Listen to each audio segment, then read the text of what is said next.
আমাদের ইসলাম ধর্মে আয়ুব নবী ছিলেন একজন আল্লাহর প্রিয় বান্দা, কিন্তু তবুও আল্লাহ তাআলা তাকে অনেক পরীক্ষা করেছেন, অনেক কষ্ট দিয়েছেন দেখার জন্য যে এত কষ্টের পরেও সে আল্লাহর প্রতি অনুগত থাকে কিনা। কিন্তু সব কষ্ট সহ্য করে তিনি আল্লাহর পরীক্ষায় পাশ করে গেলেন। চলুন জেনে নেওয়া যাক আয়ুব নবী ও বিবি রহিমার সেই কষ্টের জীবনী। গ্রাম থেকে বিতাড়িত হয়ে বিবি রহিমা স্বামীকে কাঁধে নিয়ে জঙ্গলের দিকে চলতে লাগলেন। চলতে চলতে গভীর জঙ্গলে এমন এক জায়গায় এসে পৌঁছালেন যেখানে চারপাশে বহুদূর পর্যন্ত লোকজনের কোনো চিহ্ন ছিল না। এই জঙ্গলের মাঝে তিনি কিছু লতাপাতা এনে তা দিয়ে ঘর তৈরি করলেন। তারপর স্বামীকে সেখানে শুইয়ে দিলেন। তখন আইয়ুব আলাইহিস সালাম আল্লাহর দরবারে মোনাজাত করলেন, হে আল্লাহ, আমাদের জীবনের শেষ মুহূর্ত পর্যন্ত যেন আমরা আমাদের ঈমানকে টিকিয়ে রাখতে পারি, আর তুমি আমাদেরকে যখন যে অবস্থাতেই রাখো না কেন, আমরা যেন সেই অবস্থাতেই তোমার উপর সন্তুষ্ট থাকতে পারি। তারপর বিবি রহিমা যে সামান্য কিছু অর্থ সঙ্গে নিয়ে এসেছিলেন তা দিয়ে বহু দূর থেকে অত্যাবশ্যকীয় দ্রব্য কিনে এনে কোনো রূপে তাদের দিন চলতে লাগল। কিছুদিন পর সমস্ত টাকা পয়সা শেষ হয়ে তারা নিঃস্ব হয়ে পড়লেন। তাই বিবি রহিমা চিন্তা করলেন মানুষের দ্বারে দ্বারে গিয়ে ভিক্ষা করে এনে স্বামীকে আহার করাবেন। পরক্ষণেই তার মনে হল আল্লাহর নবীর জন্য ভিক্ষার খাদ্য আহার করা হারাম। তখন তিনি স্বামীকে বললেন, আমি গ্রামে গিয়ে মানুষের বাড়িতে কাজ করে কিছু উপার্জন করে আনব, আপনি চিন্তা করবেন না, সন্ধ্যার আগেই ফিরে আসব। আইয়ুব আলাইহিস সালাম বললেন, দুঃখে আমার হৃদয় চূর্ণ হয়ে যাচ্ছে। যার সেবায় 100 জন দাসী নিযুক্ত ছিল সে যাবে আজ অন্যের বাড়িতে দাসী বৃত্তি করতে, তাছাড়া তো উপায়ও নেই। অতঃপর বিবি রহিমা কাজের সন্ধানে বের হলেন। সারাদিন বাড়ি বাড়ি ঘুরে কোথাও কোনো কাজ খুঁজে পেল না। এদিকে বেলা শেষ হয়ে সন্ধ্যা নেমে এলো। একটি বাড়ির দরজার সামনে দাঁড়িয়ে তিনি চিন্তায় অস্থির হয়ে পড়লেন। সারাদিন পরে ফিরে গিয়ে স্বামীকে কি খেতে দেবেন? নিজেও তো এখনো কিছুই খেতে পাননি। এর মধ্যেই সেই বাড়ির গৃহিণী এসে তাকে বলল, কে তুমি? তখন বিবি রহিমার দুই চোখ থেকে টপটপ করে অশ্রু গড়িয়ে পড়তে লাগল। গৃহিণী বলল, মা, তোমার কি হয়েছে? তখন রহিমা বললেন, আমার স্বামী কঠিন রোগে আক্রান্ত, সারাদিন ঘুরে কোথাও কোনো কাজ জোগাড় করতে পারিনি। রুগ্ন স্বামী সারাদিন অনাহারে আছেন, রাত্রে যদি তাকে কিছু খেতে দিতে না পারি তাহলে হয়তো তিনি মারাও যেতে পারেন। এই বলে তিনি ফুপিয়ে ফুপিয়ে কাঁদতে লাগলেন। তা শুনে গৃহিণী কিছু আটা এনে রহিমাকে দিল।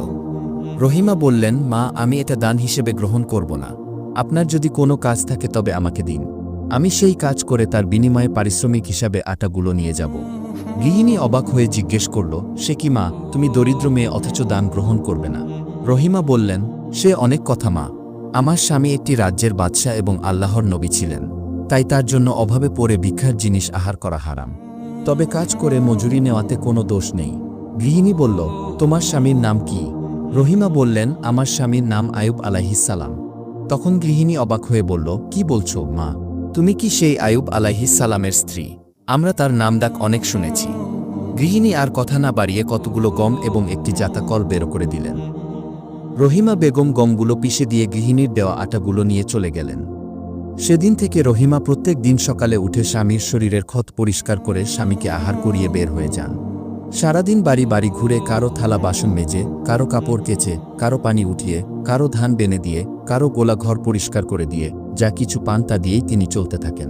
অতঃপর ফিরে এসে সারা রাত জেগে স্বামীর সেবা যত্ন এবং আল্লাহর ইবাদত করে কাটিয়ে দেন। একদিন ইবলিস শয়তান বৃদ্ধা মহিলার বেশ ধরে রহিমা যে গ্রামে কাজ করতেন সেই গ্রামের প্রত্যেক বাড়ি গিয়ে সবাইকে বলতে লাগল, ওই যে রহিমা নামের মেয়েটা তোমাদের কাজ করতে আসে, তার স্বামী গলিত কুষ্ঠরোগী, তার শরীরের দুর্গন্ধে গ্রামের লোক তাকে গ্রাম থেকে তাড়িয়ে দিয়েছে, এখন তারা জঙ্গলে ঘর বানিয়ে তাতে বসবাস করছে। রহিমা রাত দিন তার স্বামীর পুঁজ বের করে ধুয়ে মুছে দেয় এবং স্বামীর কাছে একই বিছানায় শুয়ে থাকে। তার হাতে পায়ে কাপড়ে কত যে রক্ত পুঁজ লেগে থাকে তার কোনো সীমা নেই। আর এই রোগ অত্যন্ত ছোঁয়াচে রোগ। তোমাদের মঙ্গলের জন্য বলছি, সাবধান, তোমাদের কোনো জিনিসে যেন মেয়েটা হাত লাগাতে না পারে, কেননা তার হাত পায়ে এবং জামা কাপড়ে পুঁজে পরিপূর্ণ হয়ে থাকে। তাকে দিয়ে তোমরা কোনো কাজ করাবে না, এমনকি বাড়িতে আসলে দাঁড়াতে দেবে না। ইবলিস শয়তান এভাবে বলে বলে সবার মনকে বিষাক্ত করে দিল। অতঃপর বিবি রহিমা কাজের জন্য আসেন, কিন্তু যেই বাড়িতেই কাজের জন্য প্রবেশ করেন সেই বাড়ির লোকই তাকে দূর দূর করে তাড়িয়ে দিল। সারাদিন এই বাড়ি থেকে সেই বাড়ি ঘুরে ঘুরে ক্লান্ত হয়ে দূরের একটি বাড়ির ভিতরে প্রবেশ করলেন। এই বাড়ির গৃহিণীর সঙ্গে ইবলিস শয়তান একটি মহিলার বেশ ধরে আলাপ করছিল। রহিমা গিয়ে গৃহিণীকে বললেন, মা, আমার অসুস্থ স্বামী সারাদিন অনাহারে আছেন, আপনার যদি কোনো কাজ থাকে দয়া করে আমাকে করতে দিন, তার পরিবর্তে আমাকে কিছু আটা দিন। গৃহিণী উত্তর দেওয়ার পূর্বেই মহিলা বেশে ইবলিস শয়তান বলল, আমি যার কথা বলেছিলাম এই সেই মহিলা। তখন গৃহিণী রহিমাকে বলল, না বাপু, আমার কোনো কাজ নেই। তখন মহিলা বেশে ইবলিস শয়তান বলল, তার চেয়ে তুমি একটা কাজ করো, তোমার মাথার চুলগুলো কেটে দাও, তাহলে তোমাকে 2 দিন খাবার উপযোগী আটা দিয়ে দেব। তখন রহিমা বললেন, আমার স্বামী আমার চুলগুলো ধরে ওঠাবসা করেন, এগুলো কেটে দিলে তার অসুবিধা হবে।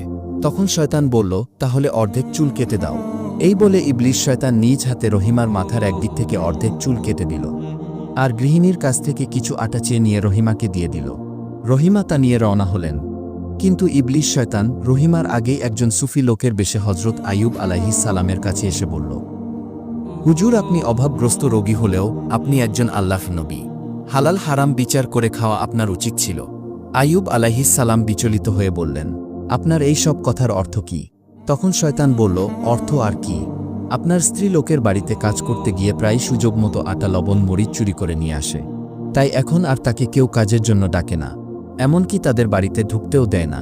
তখন আইয়ুব আলাইহিস সালাম বলেন, রহিমা 18 বছর যাবৎ নিজের সুখ শান্তির আশা বিসর্জন দিয়ে যেভাবে আমার সেবা করেছে, তাতে তার মধ্যে যে এরকম স্বভাব থাকতে পারে আমি কিছুতেই তা বিশ্বাস করি না।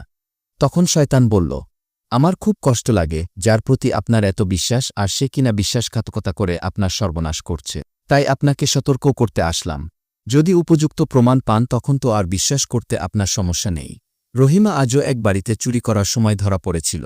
তারা তাকে কিলচড় লাথি ঘুষি লাগিয়ে তার মাথার অর্ধেক চুল কেটে রেখে তাকে তাড়িয়ে দিয়েছে। এ কথা শুনেই আইয়ুব আলাইহিস সালাম ভাবতে লাগলেন, কি আশ্চর্য কথা, রহিমা একজন চোর। ক্ষুধায় প্রাণ বের হয়ে গেলেও রহিমা যে এমন কাজ করতে পারে এটা আমি বিশ্বাসই করতে পারি না। কিন্তু সাধুপুরুষ যে কথাটা বলে গেল, রহিমার মাথার চুল দেখলেই বুঝতে পারবেন। যদি রহিমার চুল কাটা দেখি তবুও কি সাধুপুরুষের কথা মিথ্যা বলে উড়িয়ে দেব? এই কথা চিন্তা করে তিনি কেঁদে ফেললেন আর বললেন, রহিমা, তোমার এত অধপতন কিভাবে হল? যদি তুমি সত্যিই চুরি করে থাকো তবে যে পর্যন্ত আমি তোমাকে চুরির উপযুক্ত শাস্তি না দিতে পারব সেই পর্যন্ত আমি তাকে আমার শরীর ছুঁতে দেব না, আর তার দেওয়া কোনো খাদ্য আমি গ্রহণ করব না। আমি আল্লাহর নামে কসম করে বলছি, আল্লাহ যদি আমাকে কোনোদিন রোগমুক্ত করেন তবে আমি রহিমাকে গুনে গুনে 100 দুররা মারব, তারপরে আমি তাকে গ্রহণ করব। এমন সময় রহিমা আটা নিয়ে এসে পৌঁছালেন। আইয়ুব আলাইহিস সালাম রহিমার মাথার দিকে লক্ষ্য করে দেখলেন, সত্যি সত্যি রহিমার মাথার অর্ধেক চুল কাটা। ফলে তার মনে আর কোনো সন্দেহ রইল না। তিনি বললেন, রহিমা, তুমি আমার কাছ থেকে দূরে থাকো, তুমি আমাকে ছোবে না, তোমার সেবার আমার কোনো প্রয়োজন নেই, তোমার আনিত খাদ্য আমার জন্য হারাম। এসব শুনে রহিমা যেন আকাশ থেকে পাতালে পড়লেন। তিনি কেঁদে কেঁদে বললেন, আমি আপনার কাছে কি অপরাধ করেছি যার জন্য আপনি আমার প্রতি অসন্তুষ্ট হয়েছেন? আল্লাহর ওয়াস্তে আমাকে ক্ষমা করুন এবং মেহেরবানি করে সব খুলে বলুন। তখন আইয়ুব আলাইহিস সালাম বললেন, চুরি করা মাল আহার করে আমি আমার অমূল্য রত্ন ঈমান নষ্ট করতে পারব না। আমি কি আমার খাদ্য জোগাড় করার জন্য তোমাকে চুরি করতে বলেছিলাম? আমি অনাহারে মরে যেতাম তাও ভালো ছিল। কেন তুমি আমাকে এভাবে ডোবালে? তোমাকে এই আদেশ কে দিয়েছে? চুরি করা তো দূরের কথা, তোমাকে কারো কাছ থেকে কিছু চেয়ে আনতেও নিষেধ করেছিলাম। সুতরাং চোরের সাথে আমি কোনো সম্পর্ক রাখতে চাই না। রহিমা তখন থরথর করে কাঁপতে লাগলেন। তার কণ্ঠরোধ হয়ে আসছিল। একে তো সারাদিন অনাহারে, তার উপরে সারাদিন বাড়ি বাড়ি ঘোরাফেরা করার ফলে সে খুব ক্লান্ত হয়ে পড়েছিলেন। তিনি চিন্তা করতে লাগলেন, কেন স্বামী আমার প্রতি এমন হলেন? কে তাকে এমন মিথ্যা কথাগুলো বোঝাল? তিনি চিন্তা করে বেহুশ হয়ে মাটিতে লুটিয়ে পড়লেন। বহুক্ষণ পর আবার জ্ঞান ফিরে এল। তখন আইয়ুব আলাইহিস সালাম বললেন, আমি আল্লাহর নামে কসম করে বলছি, আমি যদি সুস্থ হয়ে উঠি তাহলে আমি নিজ হাতে তোমাকে গুনে গুনে 100 দুররা মেরে চুরির শাস্তি দিব। এতে তোমার শরীরের মাংস ছিন্নভিন্ন হয়ে ধুলায় মিশে যেতে পারে, তাই বলে আমি আমার কসম কিছুতেই বন্ধ করব না। অতঃপর বিবি রহিমা অজু করে 2 রাকাত নামাজ পড়ে সেজদায় পড়ে আল্লাহর দরবারে প্রার্থনা করতে লাগলেন, হে মহান সৃষ্টিকর্তা, আমি জানি যে আপনি বিনা অপরাধে কাউকে শাস্তি দেন না। হে রহমান ও রাহিম, আপনার রহমত ছাড়া এই কঠিন বিপদ থেকে উদ্ধার পাওয়ার আর কোনো উপায় নেই। মোনাজাত করতে করতে 2 চোখের পানিতে রহিমার ছেজদার স্থান ভিজে গেল। তার আকুল আহ্বানে আল্লাহ তাআলার আরশ কেঁপে উঠল। আল্লাহ তাআলা হজরত জিবরাইল আলাইহিস সালামকে পাঠিয়ে দিলেন। জিবরাইল আলাইহিস সালাম এসে বললেন, হে আল্লাহর নবী, আপনি ইবলিশের কথায় আপনার রহিমাকে বিনা অপরাধে শাস্তি দিতে চাচ্ছেন। ইবলিশ আপনার সাথে রহিমার বিচ্ছেদ ঘটানোর জন্য ওইসব কথা বলে গিয়েছে। এই কথা শুনে আইয়ুব আলাইহিস সালাম অত্যন্ত দুঃখিত হলেন। অতঃপর রহিমাকে ডেকে বললেন, রহিমা, আমি শয়তানের কথায় তোমার প্রতি অন্যায়ভাবে দোষারোপ করেছি, সেজন্য আমি লজ্জিত। তখন রহিমা বললেন, হুজুর, আপনার বিনা অনুমতিতে আমি মাথার চুল কেটে বিক্রি করেছি, সেজন্য আমিও লজ্জিত। অতঃপর বিবি রহিমা আনন্দের সাথে রান্না করে স্বামীকে আহার করালেন এবং নিজেও আহার করলেন। তারপর রহিমা কাজের সন্ধানে লোকালয়ে চলে গেলেন। সুদীর্ঘ 18টি বছর পেরিয়ে গেল। হজরত আইয়ুব আলাইহিসসালাম এবং বিবি রহিমার কঠিন পরীক্ষায় আল্লাহ তাআলা তাদের ঈমানের বল আর অসীম ধৈর্য দেখে সন্তুষ্ট হলেন। অতঃপর আল্লাহ তাআলা হজরত জিবরাইল আলাইহিসসালামকে বললেন, হে জিবরাইল, তুমি আইয়ুবের রোগমুক্ত করে তার পূর্বের স্বাস্থ্য ধন দৌলত লোকজন সন্তানাদি বাড়িঘর সব কিছুই তাকে ফিরিয়ে দেওয়ার ব্যবস্থা করে দাও, নেই যে তার ঈমান নষ্ট করতে পারে।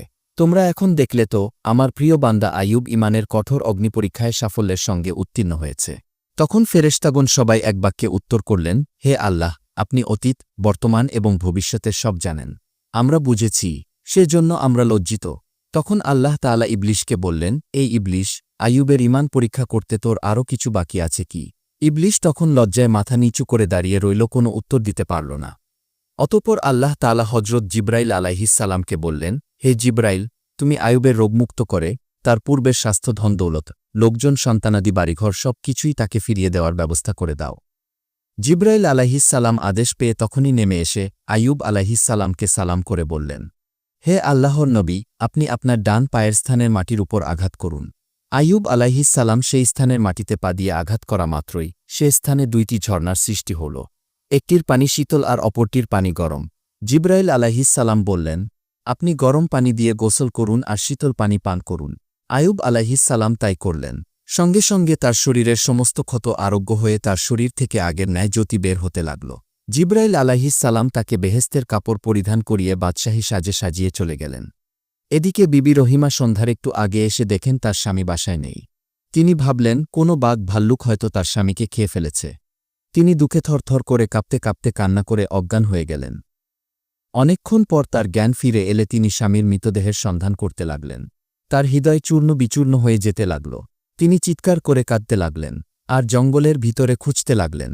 হঠাৎ দেখলেন জঙ্গলের মধ্যে একজন জ্যোতির্ময় পুরুষ আল্লাহর ধ্যানে মগ্ন আছেন। তিনি বললেন, ও মহাপুরুষ, আপনি কে? তিনি বললেন, আমি একজন বনবাসী ফকির। কিন্তু তুমি কে? কেন এত বুকফাটা চিৎকার করছ? এমন আকুলভাবে কাকে তালাশ করছ? তখন রহিমা কেঁদে কেঁদে বললেন, আমি একজন অসহায় নারী, আমার রুগ্ন স্বামীকে তালাশ করছি। তখন দরবেশ বললেন, তোমার স্বামী কোথায় ছিল? তখন রহিমা বললেন, আমার স্বামী একজন আল্লাহর নবী। আজ 18 বছর যাবৎ তিনি রুগ্ন অবস্থায় ছিলেন। আমি তাকে একাকী রেখে তার খাদ্য সংগ্রহ করতে যেতাম। আজও আগের ন্যায় গিয়েছিলাম, কিন্তু ফিরে এসে দেখি তিনি নেই। হুজুর, আপনি তার কোনো সন্ধান বলতে পারেন কি? তখন মহাপুরুষ বললেন, তুমি কি তোমার স্বামীকে দেখলে চিনতে পারবে? রহিমা বললেন, হুজুর, এটা কি বললেন? আমার শরীরের প্রত্যেকটা জোড়ায় জোড়ায় তার ছবি অঙ্কিত রয়েছে। তখন দরবেশ বললেন, তাহলে তুমি আমার দিকে একবার ভালো করে লক্ষ্য করে দেখো তো, তুমি আমাকে এর আগে কখনো দেখেছ কিনা। রহিমা এতক্ষণ তার সাথে কথা বললেও তার মুখের দিকে তাকায়নি। এবার তিনি তার মুখের দিকে লক্ষ্য করেই আনন্দে চিৎকার করে বলে উঠলেন, একই, আপনি তো আমার স্বামী। বলে রহিমা কান্নায় ভেঙে পড়লেন। তবে এবারের কান্না আনন্দের কান্না।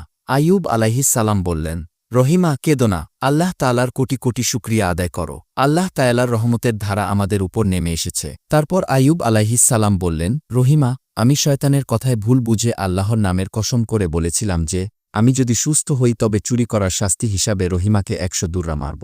এখন আমি তো আমার সেই কসম ভঙ্গ করতে পারি না। হয়তো 100 আঘাত পূর্ণ হওয়ার আগেই তোমার প্রাণ পাখি বের হয়ে যাবে। বলো রহিমা, এর জন্য তুমি আমার উপর দাবি রাখবে না তো? তখন রহিমা বললেন, প্রিয় স্বামী, আপনি আপনার প্রতিজ্ঞা রক্ষা করুন। তাতে যদি আমার মৃত্যু হয় তাহলে আমার জন্য সেটি হবে শহীদি মৃত্যু। এখন আমার মরতে কোনো আপত্তি নেই, কেননা আমি আপনাকে সম্পূর্ণ সুস্থ অবস্থায় দেখে যাচ্ছি। অতঃপর আইয়ুব আলাইহিসসালাম জঙ্গল থেকে খুব মোটা পাকা একটা বেত কেটে এনে হাতে নিয়ে প্রস্তুত হলেন। রহিমাও স্বামীর সামনে দাঁড়িয়ে গেলেন স্বামীকে কসমের দায় থেকে মুক্ত করার জন্য। আইয়ুব আলাইহিসসালাম যখন রহিমাকে বেত্রাঘাত করার জন্য হাত উঠালেন, ঠিক এমন সময় আল্লাহর আদেশে হজরত জিবরাইল আলাইহিসসালাম আইয়ুব আলাইহিসসালামকে সালাম করে বললেন, হে আল্লাহর নবী, ক্ষান্ত হন। আপনি কেন রহিমাকে শাস্তি দিতে প্রস্তুত হলেন? সে তো অন্যায় করেনি। যদি সে অন্যায় করত তাহলে তাকে শাস্তি দেওয়া আপনার প্রতি ওয়াজিব হতো। তবে আপনার প্রতিজ্ঞা পালন করার জন্য আপনি 10টি জবের শীষ একত্রে বেঁধে তা দিয়ে রহিমাকে 10 বার মৃদু আঘাত করুন, তাতে আপনার প্রতিশ্রুতি পালন করা হবে। এটা আল্লাহ তাআলার নির্দেশ। তখন আইয়ুব আলাইহিসসালাম 10টি জবের শীষ একত্রে বেঁধে 10 বার রহিমার পিঠে মৃদু আঘাত করে প্রতিজ্ঞা পালন করলেন। অতঃপর বিবি রহিমাকে সঙ্গে নিয়ে নিজ বাড়ির দিকে রওয়ানা হলেন। বাড়িতে এসে তারা দেখলেন শাহী বালাখানা, দরবার শরীফ, মসজিদ, মাদ্রাসা, সিংহাসন 18 বছর আগে যে অবস্থায় ছিল তার প্রত্যেকটি সেই রূপেই আছে। সেসব দেখে তাদের মনে হচ্ছিল সেগুলো কেউ এসে সাজিয়ে রেখে গিয়েছে। অতঃপর তারা শাহী বালাখানায় প্রবেশ করলেন। তখন জিবরাইল আলাইহিস